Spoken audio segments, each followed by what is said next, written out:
কেটে নেবো। আর এদিকে কাতলা মাছের মাথা নিয়ে নিয়েছি, মাখিয়ে তারপর এই বসিয়ে দিয়ে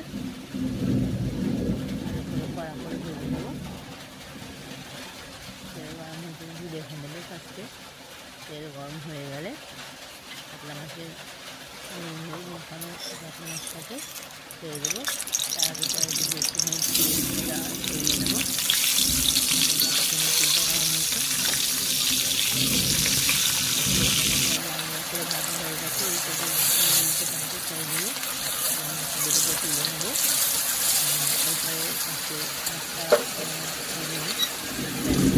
দিয়ে ওইগুলোকে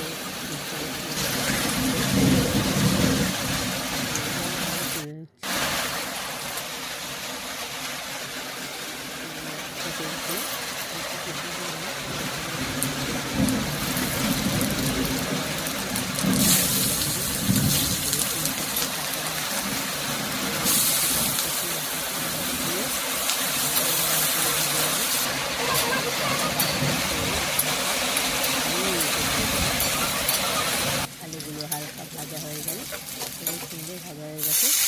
ভাজা হয়ে গেলে এরপরে যে ভাপিয়ে রাখা ওলগুলো ছিল সেইগুলো একটা সিনারে চেপে চেপে কড়াইতে দিয়ে দেবো।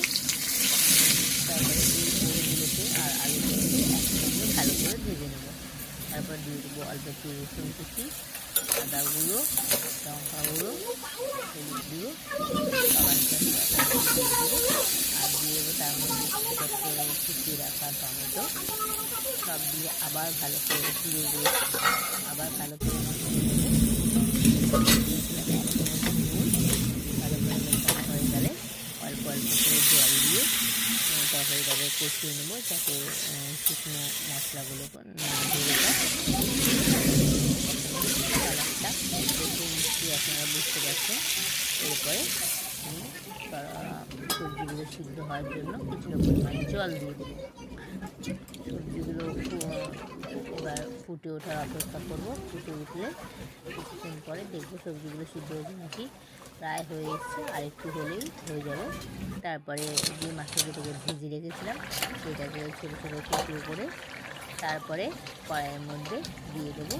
5-10 মিনিট হতে দেবো, কারণ সবজিগুলো সিদ্ধ হয়ে গেছে। তারপরে নামিয়ে নেবো একটি পাত্রে। Thank you for watching. Please like, comment, share and subscribe. By.